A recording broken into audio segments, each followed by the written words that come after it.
Welcome back to my YouTube channel the education hub.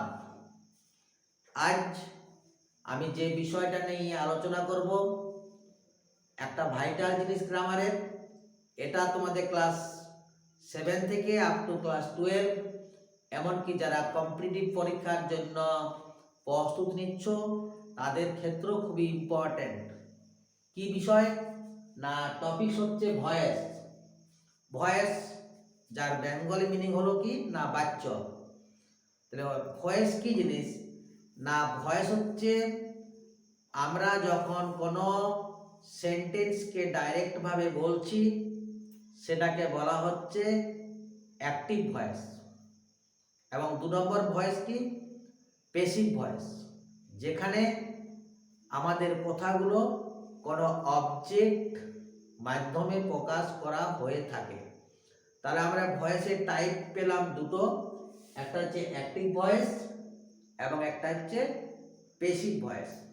Active voice কি না, active voice যেখানে subject অর্থাৎ কর্তা দ্বারা কাজটা সম্পন্ন করা হয়।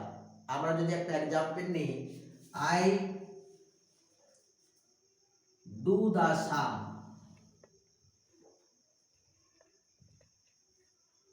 অর্থাৎ এই সেন্টেন্সে কে কাজটা করছে, কাজ করছে আই অর্থাৎ subject.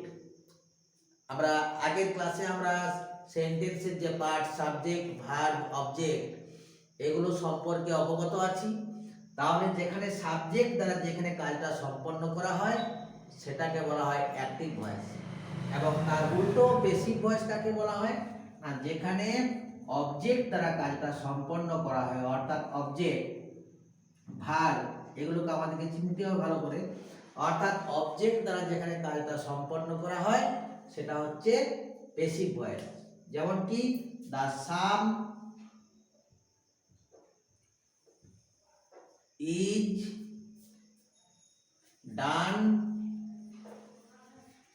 By me, the sum is done by me. এই যে আমাদের যে চেঞ্জটা এখানে আমরা দেখতে পাচ্ছি, এখানে ইজ হলো ভার্বের থার্ড ফর্ম হলো, বাই এলো, মি এলো। এই যে চেঞ্জ, এই চেঞ্জগুলো কিভাবে হচ্ছে সেটা হচ্ছে ভয়েসের চেঞ্জের একটা ভাইটাল নিয়ম। এখন আমরা সেই ভয়েস চেঞ্জের নিয়মগুলোকে, যে 1 নম্বর যে নিয়মটা আছে সেটা কি না, অ্যাক্টিভ ভয়েসের অবজেক্ট প্যাসিভ ভয়েসের সাবজেক্ট হয়। অ্যাক্টিভ ভয়েসের অবজেক্ট, অ্যাক্টিভ ভয়েসের অবজেক্ট প্যাসিভ ভয়েসের সাবজেক্ট হয়।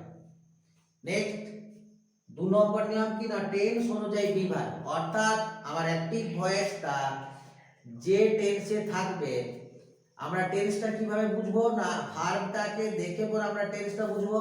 তাহলে সেই ভার্বটা যে টেন্সে থাকবে সেই টেন্স অনুযায়ী বি ভার্বটা ব্যবহার হয়।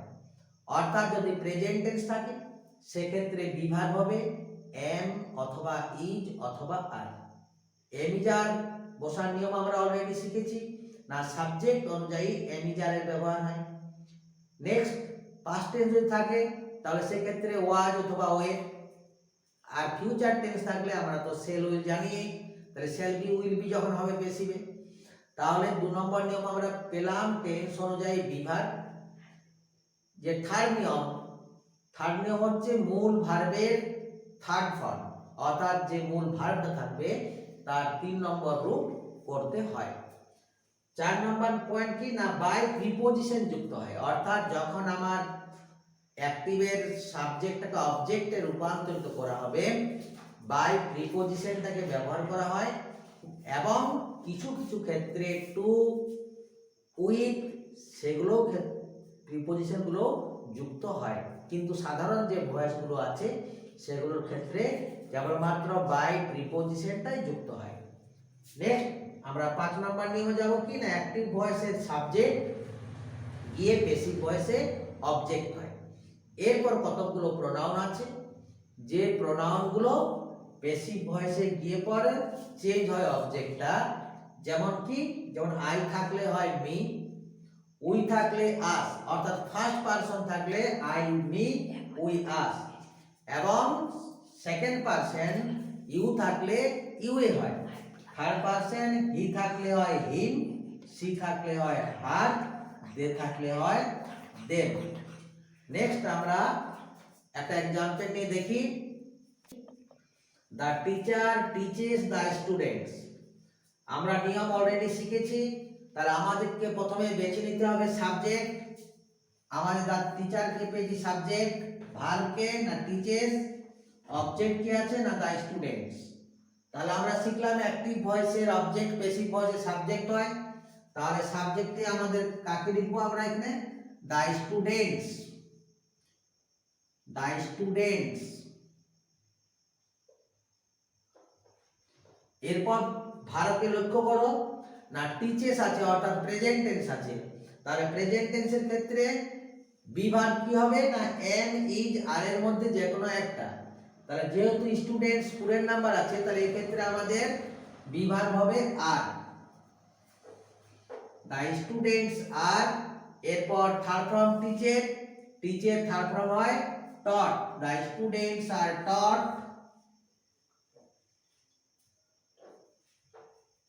এরপর আমি কি বলছি? বাই প্রিপজিশন, বাই সাবজেক্ট অর্থাৎ বাই দা টিচার।